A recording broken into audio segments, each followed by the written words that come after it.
Assalamualaikum warahmatullahi wabarakatuh. Kami di sini dari kelompok 2 akan mempresentasikan tentang teori kepribadian psikoanalisis Sigmund Freud. Psikoanalisis menurut Sigmund Freud: 1. Sejarah psikoanalisis. 2. Pengertian psikoanalisis. 3. Teori alam bawah sadar. 4. Teori mimpi.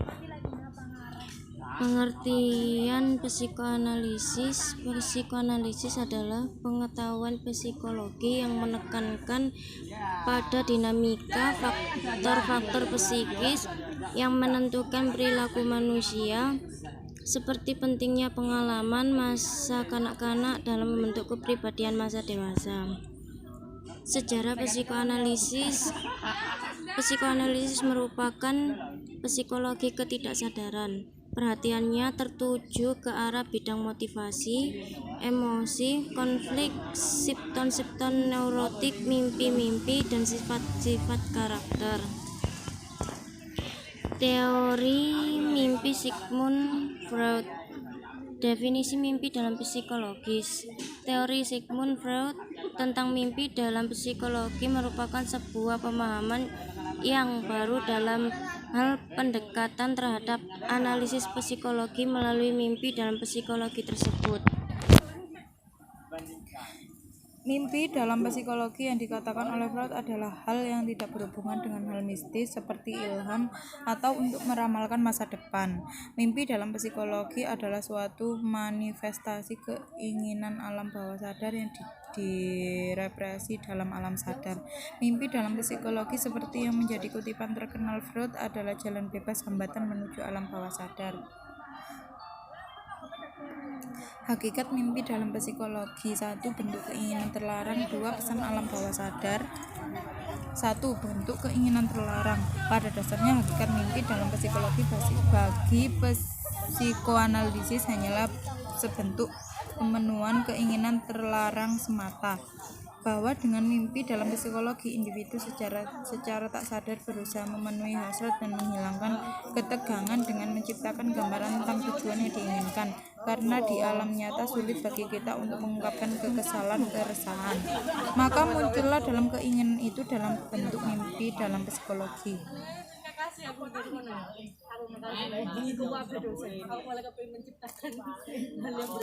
Teori alam bawah sadar. Analisis mimpi dalam psikologi digunakan oleh Freud dari pemahaman bahwa mimpi dalam psikologi merupakan pesan alam bawah sadar yang abstrak terhadap alam bawah sadar. Pesan-pesan ini berisi keinginan, ketakutan, dan berbagai macam aktivitas emosi lain hingga aktivitas emosi yang sama sekali tidak disadari. Sehingga secara analisis mimpi dalam bentuk psikologi dapat digunakan untuk mengungkapkan pesan bawah sadar atau permasalahan terpendam, baik berupa hasrat, ketakutan, kekhawatiran, kemarahan yang tidak disadari karena ditekankan oleh individu. Ketika masalah-masalah alam bawah sadar ini telah berhasil diungkapkan, maka untuk penyelesaian selanjutnya akan lebih mudah diselesaikan. Hubungan teori mimpi dalam psikologi dengan psikologi: 1. Seperti sebuah tanda. 2. Dapat diartikan sebagai bahasa. 3. Berhubungan dengan fantasi. 4. Berhubungan dengan halusinasi.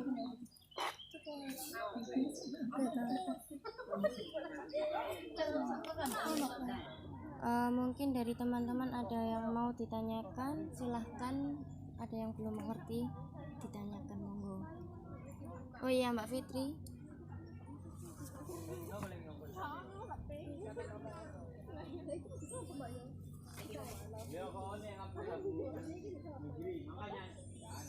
Monggo Mbak Fitri.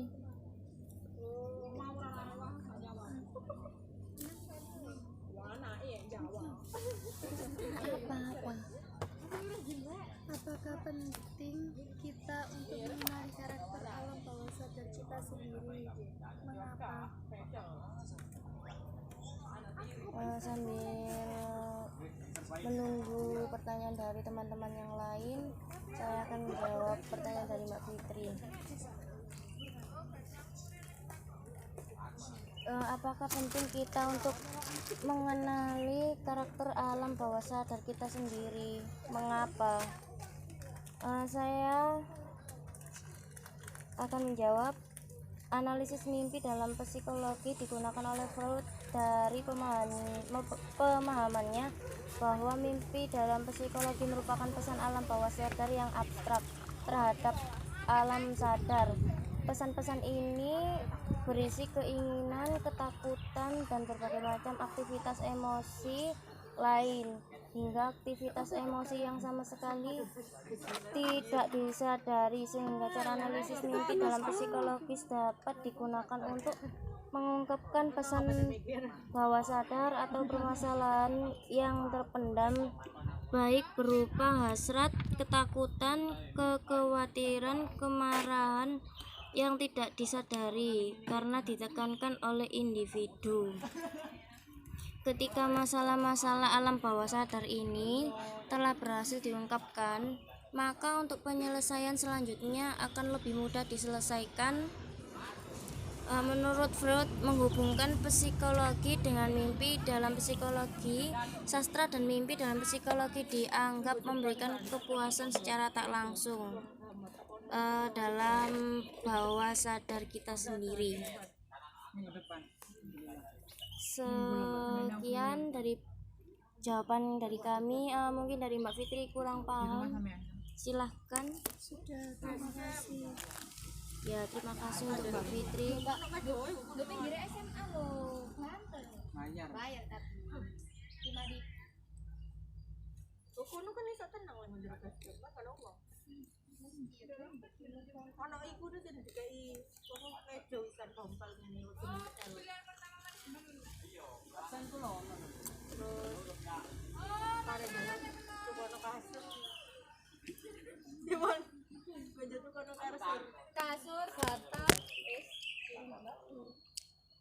Mana kalau Ella? Ayo, siapa yang apa? Itu tok. Iku bang, bagaimana mimpi bisa terbentuk menurut Sigmund? Iya. Aku tak mau. Nggih, suwun ya, Mbak. Pertanyaan yang selanjutnya mungkin ada yang mau ditanyakan. Iya, Mbak Ella. Bertanya bagaimana mimpi bisa terbentuk menurut Sigmund. Terima kasih, Mbak Ella.